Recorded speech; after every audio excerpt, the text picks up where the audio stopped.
26 अप्रैल 2026 को जो UP home guard का एग्जाम हुआ था उसमें आखिर पूछा क्या गया। चलिए आज दूसरी पाली के इस पेपर को ना परत दर परत खोलते हैं और समझने की कोशिश करते हैं कि सवाल आए कहां से और उनका पैटर्न क्या था।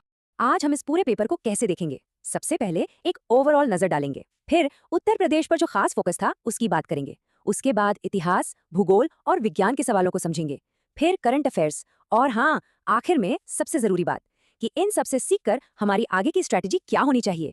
देखिए, इस पेपर ने जो सबसे पहला और सबसे बड़ा इशारा दिया ना, वो ये था कि सब कुछ उत्तर प्रदेश के इर्द गिर्द घूम रहा था। मतलब एक बात तो साफ है, अगर किसी को उत्तर प्रदेश की अच्छी खासी गहरी जानकारी नहीं है तो ये एग्जाम उसके लिए बहुत मुश्किल रहा होगा। आइए देखते हैं कैसे। बस जरा सोचिए, आप एग्जाम हॉल में बैठे हैं और ये सवाल स्क्रीन पर आता है, पारीछा तापीय विद्युत स्टेशन कहाँ है। ये यूपी के जनरल नॉलेज का एक क्लासिक सवाल है जो सीधे सीधे आपकी लोकेशन की जानकारी को टेस्ट करता है। तो इसका जवाब है झांसी। लेकिन बात यहीं खत्म नहीं होती। जो एग्जामिनर है वो सिर्फ शहर का नाम नहीं जानना चाहता, वो ये भी देख रहा है कि क्या आपको पता है कि ये प्लांट बेतवा नदी के किनारे है या इसकी कैपेसिटी 1140 मेगावाट है। मतलब साफ है, ऊपर ऊपर की जानकारी से काम नहीं चलने वाला, आपको गहराई में उतरना ही होगा। अच्छा, सिर्फ जगहों के बारे में ही नहीं, पेपर में आंकड़ों पर भी पूरा जोर दिया गया था। जैसे 2011 की जनगणना का ये सवाल, ये सिर्फ रट्टा मारने का टेस्ट नहीं है, ये भी जांचता है कि आप फैक्ट्स और आंकड़ों पर कितनी बारीकी से ध्यान देते हैं। और ये एक ऐसी क्वालिटी है जो होमगार्ड जैसी जिम्मेदारी के लिए आप जानते हैं बहुत जरूरी है। तो पुरुषों की साक्षरता दर थी 77.28%।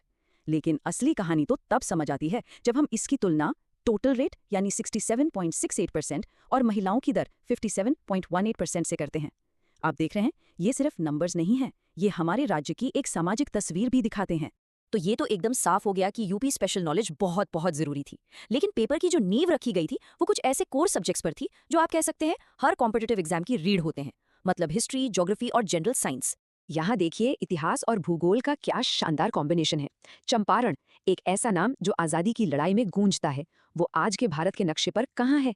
ये सवाल दरअसल आपके अतीत को आज से जोड़ने की समझ को परखता है। और वो जगह है बिहार। जी हाँ, वही धरती जहां 1917 में महात्मा गांधी ने नील की खेती के खिलाफ अपने पहले सत्याग्रह की मशाल जलाई थी। तो ये सिर्फ एक लोकेशन नहीं है, ये एक ऐतिहासिक मील का पत्थर है। चलिए अब जरा भारत के नक्शे को अपने दिमाग में लाइए। एक पजल है आपके लिए, इनमें से कौन सा राज्य राजस्थान की सीमा को नहीं छूता है। यहीं पर आपकी विजुअल मेमोरी और मैप की समझ का असली टेस्ट होता है। राजस्थान अपनी सीमाएं गुजरात, मध्य प्रदेश, उत्तर प्रदेश, हरियाणा और पंजाब, इन 5 राज्यों के साथ शेयर करता है। तो जो ऑप्शन दिए गए थे उनमें से बिहार ही वो राज्य था जो इसकी सीमा पर नहीं आता। देखिए, धरती के भूगोल से लेकर घर की केमिस्ट्री तक, मतलब एग्जाम का दायरा काफी दिलचस्प था। एक सवाल तो ऐसा था जैसे सीधे किसी की रसोई से पूछ लिया गया हो कि भाई बेकिंग सोडा का केमिकल नाम क्या है। इसका केमिकल नाम है सोडियम बाइकार्बोनेट यानी NaHCO3। ये उन वैज्ञानिक नामों में से एक है जो हमारी रोजमर्रा की जिंदगी का हिस्सा है और अब देखिए एग्जाम का भी हिस्सा बन गए। तो किताबों और मेन सब्जेक्ट से बाहर निकलकर पेपर ने ये भी परखा कि आप अपने आसपास की दुनिया और हाल फिलहाल की घटनाओं से कितने अपडेटेड हैं। यानी कि अब बात करते हैं करंट अफेयर्स और जनरल नॉलेज के सेक्शन की। कैलेंडर की एक तारीख है 21 मई। भारत का गृह मंत्रालय इस दिन को किस रूप में याद करता है। ये सवाल हमें याद दिलाता है कि जो जरूरी राष्ट्रीय दिवस हैं और उनकी वजह क्या है, उन पर नजर रखना कितना इंपॉर्टेंट है। तो ये दिन मनाया जाता है आतंकवाद विरोधी दिवस के तौर पर। ये पूर्व प्रधानमंत्री राजीव गांधी की पुण्यतिथि का प्रतीक है। तो देखिए, ये सिर्फ एक तारीख नहीं है, ये शांति और सद्भाव का एक संदेश भी है। राष्ट्रीय दिवसों से लेकर अंतर्राष्ट्रीय पुरस्कारों तक जनरल नॉलेज का कैनवस वाकई बहुत बड़ा होता है। जैसे दुनिया का सबसे बड़ा film award, academy award of merit, उसको हम और आप मतलब आम बोलचाल में किस नाम से जानते हैं? बिल्कुल, पूरी दुनिया इसे द ऑस्कर के नाम से जानती है। ये एक बहुत अच्छा उदाहरण है कि कैसे कभी कभी किसी चीज का ऑफिशियल नाम उतना ही जरूरी होता है जितना कि उसका पॉपुलर नाम। तो ठीक है, इन सारे सवालों को हमने देख लिया, समझ लिया। लेकिन अब असली सवाल ये उठता है कि हम इससे सीखें क्या। मतलब इस पूरे एनालिसिस का निचोड़ क्या है और इससे भविष्य की तैयारी के लिए हमारी स्ट्रैटेजी क्या होनी चाहिए। इस पूरे पेपर का जो सबसे बड़ा टेक अवे है वो ये है कि उत्तर प्रदेश का जनरल नॉलेज सबसे ऊपर है, टॉप पर। ये वो सेक्शन है जो किसी भी कैंडिडेट को दूसरों से काफी आगे ले जा सकता है। इसके बाद नंबर आता है हिस्ट्री, ज्योग्राफी जैसे कोर सब्जेक्ट्स का और फिर करंट अफेयर्स।